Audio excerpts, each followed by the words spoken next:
শুনলে খুশি হবেন। শুধু জেলের ভাত খাওয়ানো নয়, যারা হামলা করেছে তাদের সম্পত্তি বাজেয়াপ্ত করে সেই সম্পত্তিকে নিলামে চড়ানোর কাজও আপনাদের ডবল ইঞ্জিন সরকার করবে।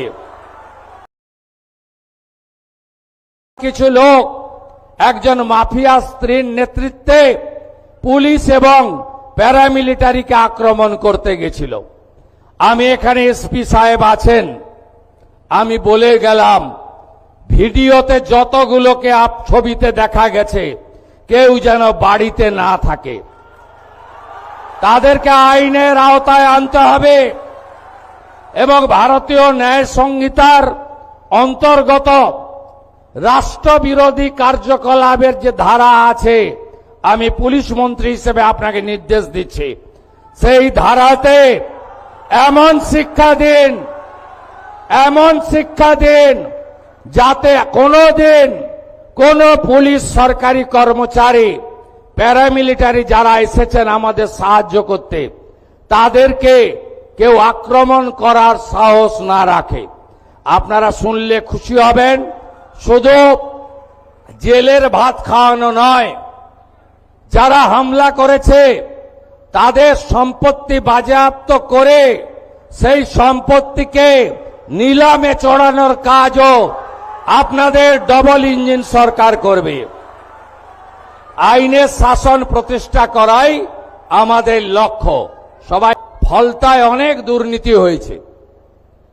আমি এখানে জেলা শাসককে বলে গেলাম, গত আমফানে ফলতাতে প্রত্যেকটা হাউস ড্যামেজে 20,000 টাকা করে প্রধানমন্ত্রী রিলিফ ফান্ড থেকে দেওয়া হয়েছিল।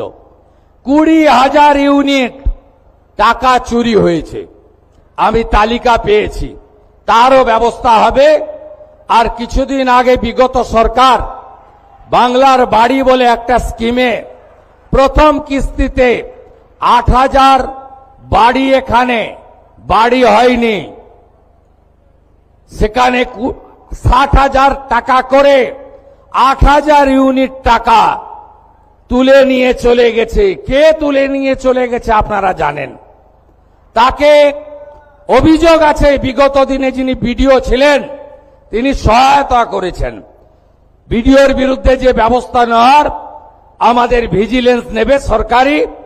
আর ডিএম সাহেবকে আমি বলে গেলাম, এই ক্ষেত্রে প্রত্যেকটি বেনিফিশিয়ারির ফিজিক্যাল ভেরিফিকেশন, অর্থাৎ বাড়ির যে টাকা লুট হয়েছে সেই লুটের টাকা ফেরত করানো এবং তাদের বিরুদ্ধে প্রয়োজনীয় ব্যবস্থা নেওয়ার কাজ এখানকার জেলা প্রশাসন করবে।